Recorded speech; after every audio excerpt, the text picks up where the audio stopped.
Hi everyone, I am Dr. C.H. Swapna, working as Zoology lecturer in Sir CRR College for Women, Eluru. Today I am going to take Animal Husbandry paper in 5th semester, that is 6B paper. In that Unit 1, first lesson, Introduction to Poultry Farming. Coming to the introduction, India is an agriculture based country. So India అనేది మన భారతదేశం వ్యవసాయ ఆధారిత దేశం. Ever increasing demand for food needs of the growing population is not totally met by the agriculture and its products alone. So మన భారతదేశంలో జనాభా పెరగడం వల్ల వ్యవసాయ రంగం నుంచి వచ్చేటువంటి ఉత్పత్తులు మన హ్యూమన్ నీడ్స్ని సాటిస్ఫై చేయలేకపోవటం వల్ల ఈ పౌల్ట్రీ ఫార్మింగ్ అనేది, ఈ పౌల్ట్రీ రంగం అనేది చాలా వేగంగా అభివృద్ధి చెందటం అనేది జరుగుతుంది. Poultry farming is found to be the best alternative and thus it has become the second best profession for many of its people. Today, poultry industry is the fastest growing sector of India's agriculture. So అన్ని రంగాలతోటి పోల్చి చూసినట్టయితే ఈ poultry రంగం అనేది చాలా వేగంగా అభివృద్ధి చెందుతుంది. Whereas the Aseel, a famous Indian breed, was highly prized by lovers of cock fighting all over the world. So ప్రపంచవ్యాప్తంగా మనం చూసినట్టయితే అసీల్ అనేటువంటి ఒక బ్రీడ్, సో ఇది ఎక్కువగా పశ్చిమ గోదావరి జిల్లాల్లో చూసినట్టయితే మనకి ఈ కోడి పందాలలో ఎక్కువగా ఈ అసీల్ బర్డ్ని యూస్ చేస్తారనమాట కాక్ ఫైటింగ్కి.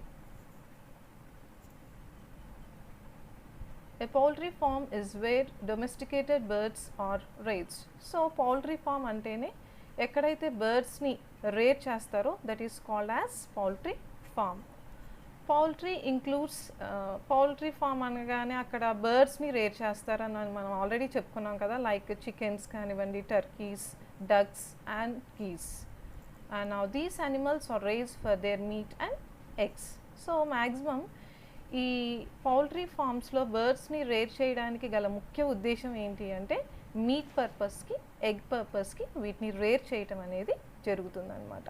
Chickens are the most common bird raised for both meat and eggs. So ఈ బర్డ్స్ అన్నిట్లో కూడా చికెన్స్ అనేవి ఎక్కువగా రేర్ చేయటం జరుగుతుంది పౌల్ట్రీ ఫార్మ్స్లో. ఎందుకని అంటే for the purpose of meat and eggs.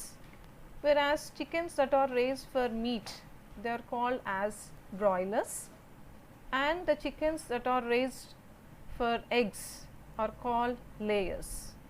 So meat పర్పస్కి రేస్ చేసినట్టయితే వాటిని బ్రాయిలర్స్ అంటారు, ఎగ్ పర్పస్కి రేర్ చేసేటువంటి చికెన్స్ని లేయర్స్ అంటారు. And there are some special breeds of poultry are raised for shows and competitions. So ఈ షోస్లోను కాంపిటీషన్స్లో కొన్ని రకాలైనటువంటి బర్డ్స్, స్పెషల్ బ్రీడ్స్ని రేర్ చేయటం జరుగుతుంది. లైక్ ఫర్ ఎగ్జాంపుల్ మనం షోస్ తీసుకున్నట్టయితే కొన్ని రేర్ స్పీషస్ని ఆ షోస్లో చూపించడం జరుగుతుంది. వెరాస్ కాంపిటీషన్స్ లైక్ మనం ఆల్రెడీ చెప్పుకున్నాం కదా, ఎగ్జాంపుల్ అసీల్ బర్డ్ని కాక్ ఫైటింగ్ లో ఎక్కువగా యూస్ చేస్తారని, అలా అన్నమాట. The Christian missionaries were the first to start a scientific poultry farming in India beginning of a 20th century, and the first mission poultry farm was established in Eta, UP in 1912. Poultry farming was mostly a backyard venture up to 1957. So 1957 వరకు కూడా ఈ కోళ్ళ పెంపకం అనేది ఇంటి వెనక పెరట్లో ఎక్కువగా జరిగేదన్నమాట. Indian poultry development project started in the year 1957 and the central avian research institute Izzat Nagar near Bareilly was established in 1979 to provide strong research support to poultry industry. The poultry production has risen to 6,500 million broilers to 30 million and eggs to 13,000 million, thus recording high percentage of growth. Next, coming to the current scenario, India is third largest egg producer after China and USA, and the fourth largest chicken producer after China, Brazil and USA. The per capita eggs consumption has gone up from 30 to 68 and chicken from 400 grams to 2.5 kgs. So ఇక్కడ చూసినట్టయితే సగటున ఒక మనిషి సంవత్సరానికి 30 నుంచి అంటే సగటున ఒక మనిషి సంవత్సరానికి 30 ఎగ్స్ తినేవాడు ప్రెజెంట్ 68 ఎగ్స్ని కన్జ్యూమ్ చేయడం జరుగుతుంది. అలాగే కమింగ్ టు ద మీట్ వచ్చేటప్పటికి 400 గ్రామ్స్ నుంచి 2.5 kgs అంటే ఇది వరకు 400 గ్రామ్స్ తీసుకున్నవారు ప్రెజెంట్ దాని యొక్క రేట్ ఇంక్రీజ్ అవ్వటం జరిగింది, that is up to 2.5 kgs.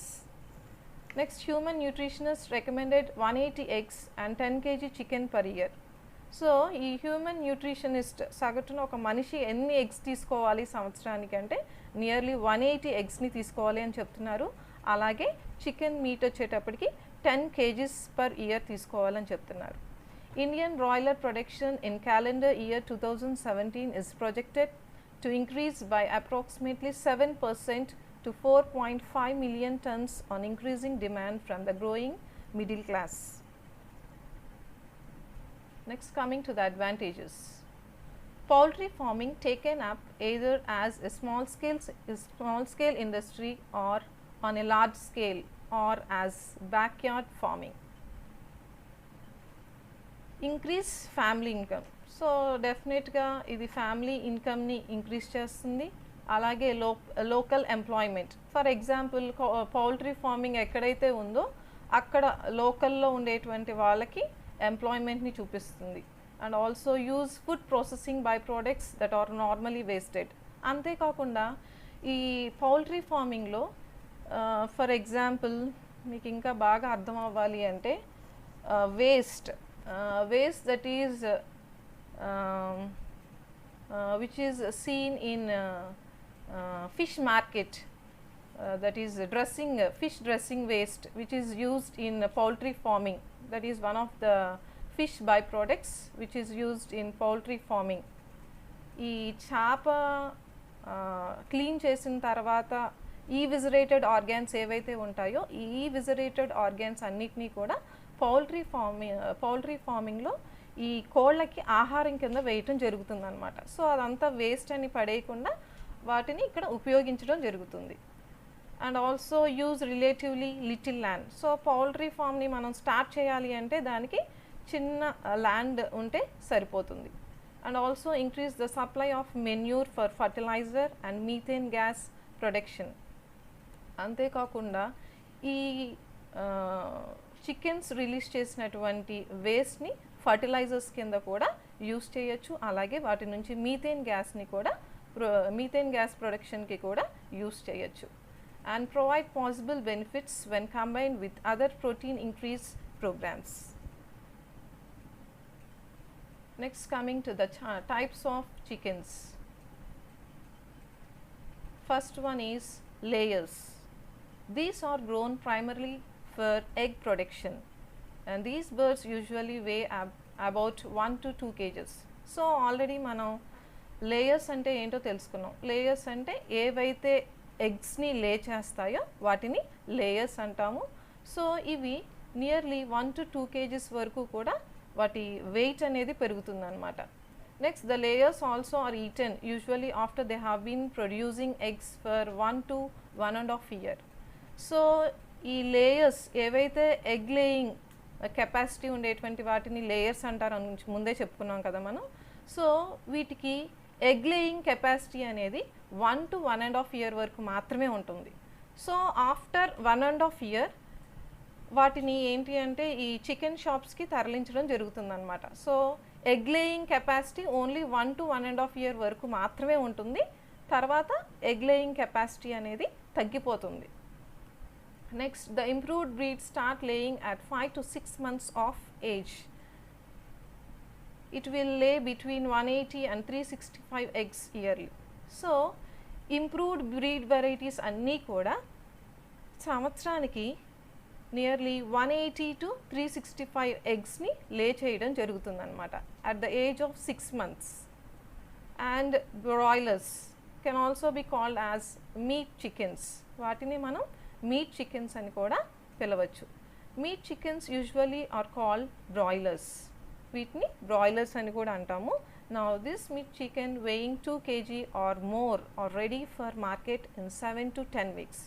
So ఈ కోళ్ళకి 7 to 10 weeks వచ్చిన తర్వాత they are ready they are ready to send for market. So ఇవి మార్కెట్కి వెళ్తున్నాయి అంటే డెఫినెట్గా వాటి వెయిట్ 2 kgs ఉండేటట్టు చూసుకుంటారనమాట. Now these birds grow rapidly and each marketable size after 2 to 3 months. ఇవి చాలా వేగంగా ఎదగటం అనేది జరుగుతుంది. 2 to 3 monthsలో వీటిని మార్కెట్ సైజ్ రీచ్ అయ్యేటట్టు చూస్తారనమాట. Next dual purpose chickens. So ఇక్కడ డ్యూయల్ పర్పస్ చికెన్స్ అంటే చికెన్స్ ఇందాక మనం ఏం చెప్పుకున్నాము, లేయర్స్ అంటే ఓన్లీ ఎగ్స్ని మాత్రమే ప్రొడ్యూస్ చేస్తాయని చెప్పుకున్నాము, బ్రాయిలర్స్ అంటే only raised for meat purpose అని చెప్పుకున్నాం. ఇక్కడ డ్యూయల్ పర్పస్ చికెన్స్ అంటే ఏంటి అంటే ఒకే కోడి అటు ఎగ్స్ని లే చేస్తుంది and it is also raised for the purpose of meat. So రెండు రకాలుగా ఉపయోగపడుతుంది అనమాట. వాటిని డ్యూయల్ పర్పస్ బ్రీడ్స్ అంటారు. Now Indian poultry breeds. మన ఇండియాలో ఉండేటువంటి పౌల్ట్రీ బ్రీడ్స్ ఏంటేంటో చూద్దాం. There are 4 species of wild fowl from which the modern varieties of birds originated through selective mating and hybridization techniques. దాంట్లో ఫస్ట్ వన్ ఈజ్ గ్యాలస్. దీన్ని red jungle fowl అని కూడా అంటారు. ఈస్టర్న్ పార్ట్ ఆఫ్ ఇండియాలో దీన్ని red jungle fowl అని పిలుస్తారనమాట. Next second one is Gallus sonneratii. దీన్ని గ్రే జంగిల్ ఫౌల్ అని పిలుస్తారు eastern and western parts of ఇండియాలో. Next Gallus lafayettii. దీన్ని సిలోన్ జంగిల్ ఫౌల్ అంటారు and which is native of Sri Lanka. Next Gallus varius Java jungle fowl and which is native of Java island. And the first Indian breed is Kadaknath. So దీన్ని లోకల్గా దీని పేరు ఏంటి అంటే కలీమసి అని కూడా పిలుస్తారు. And the colour is black due to the presence of melanin pigment. So melanin అనేటువంటి వర్ణకం ఎక్కువగా ఉండటం వల్ల ఈ కోడి చాలా నల్లగా కనిపిస్తుంది చూడటానికి. అండ్ ద కూమ్ అంటే తల మీద ఉండేటువంటి, మనకు అన్ని కోళ్ళల్లో తల మీద పింక్ కలర్లో కనిపిస్తుంది, కానీ ఈ కోడిలో కదక్నాథ్లో చూసినట్టయితే దీని కూంబ్ ఇక్కడ కూడా బ్లాక్ కలర్లో ఉంటుందన్నమాట. Why? Because due to the presence of melanin pigment. And also pupil in ice.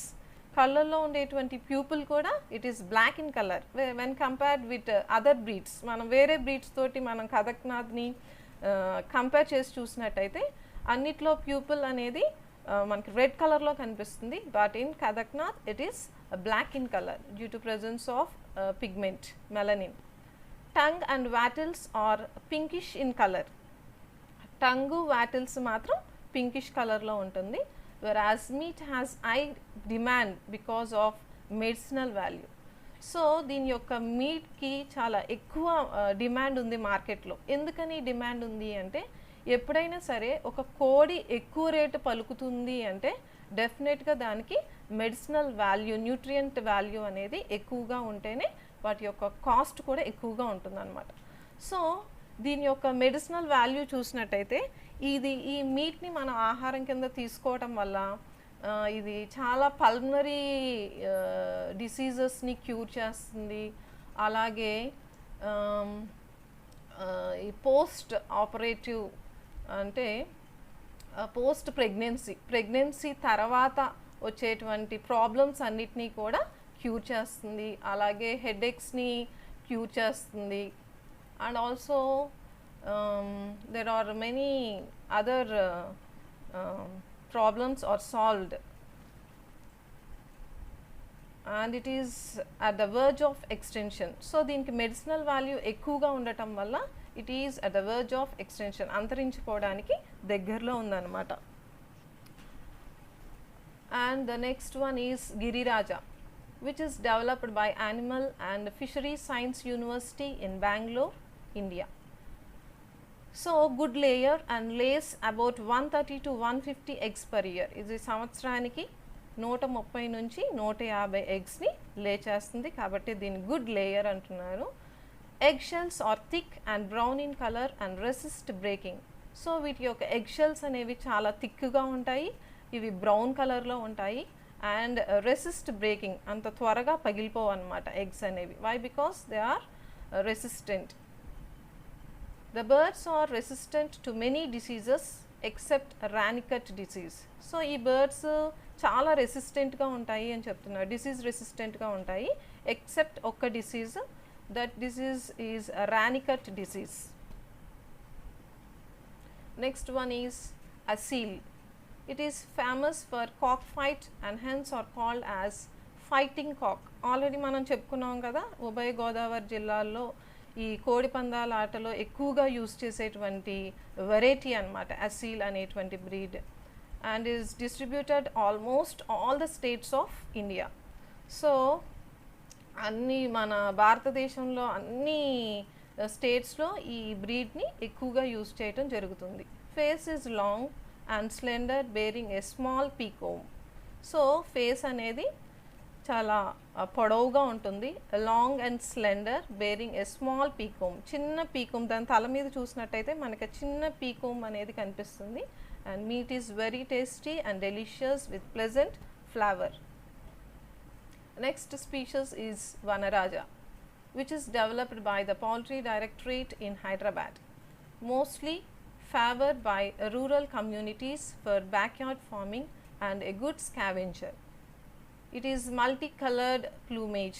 So multicoloured plumage అంటే ఏంటి అంటే చాలా రకాలైనటువంటి ఫెదర్స్ని కలిగి ఉంటుందన్నమాట. And high degree of resistance to infections. అంతేకాకుండా ఇది చాలా డిసీజెస్, చాలా ఇన్ఫెక్షన్స్ని తట్టుకొని బ్రతికేటువంటి breed. And its annual it comes to 110 eggs per year. సో ఇది సంవత్సరానికి 110 ఎగ్స్ని లే చేస్తుంది. And the bird weight about 1 kg to 1.5 kg at the age of 6 to 6.5 months. So 6 నుంచి 6.5 నెలల టైంలో ఇది 1 to 1.5 kg వెయిట్ ఉంటుంది అని చెప్తున్నారు. And this is dual purpose bird grown for eggs and meat. So Vanaraja అనేటువంటి species which is reared for both purpose, that is for meat as well as egg. Next species is a naked neck fowl, a very old historical ugly breed with fascinating appearance because of naked and bare neck region. So ఇది ఈ naked neck fowl అనేది చాలా old historical ugly breed. Though it is an ugly breed, చూడటానికి అది చాలా అందంగా కనిపిస్తుంది అంటున్నాడు. ఎందుకని అంటే because of naked neck and naked and bare neck region. So వాటి యొక్క మీరు దాని యొక్క నెక్ని గమనించినట్టయితే అక్కడ ఫెదర్స్ అనేవి ఉండవు, కాబట్టి అది చూడడానికి చాలా అట్రాక్టివ్గా ఉంటుంది అంటున్నారు. Next, bare neck is the result of the presence of NA gene in the genome. వాటి యొక్క జీనోమ్లో NA జీన్ అనేది ప్రెజెంట్ అయి ఉండటం వల్ల వాటి నెక్ రీజన్ అనేది చాలా బేర్గా ఉంటుంది అన్నమాట, నేకెడ్గా ఉంటుంది. Neck and crop regions are covered by red skin. So వాటి యొక్క నెక్ రీజను మీరు ఈ క్రాప్ రీజన్ చూసినట్టయితే, సో క్రాప్ రీజన్ అంటే మీరు నెక్ కింద కనిపిస్తుంది చూడండి, కొంచెం బల్జ్ అయ్యి, that is called as crop region. So ఈ రీజన్స్ రెండు కూడా which is covered by red skin, highly resistant and hard bird with low maintenance cost. So ఈ బర్డ్ చాలా it is highly resistant and లో maintenance cost. So దీన్ని పెంచడానికి అయ్యేటువంటి ఖర్చు కూడా చాలా తక్కువ అవుతుంది అన్నమాట. Though not brooders, females serve as excellent mothers. So ఇవి బ్రూడర్స్ అంటే అర్థం ఏంటి, ఏ కోళ్ళు అయితే ఏ గుడ్లని పొదుగుతాయో అటువంటి వాటిని బ్రూడర్స్ అంటారు.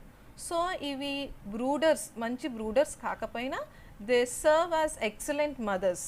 అవి ఒకసారి హ్యాచ్లింగ్స్ బయటకు వచ్చిన తర్వాత వాటిని బాగా చూసుకుంటాయి అన్నమాట. So they are called as excellent mothers.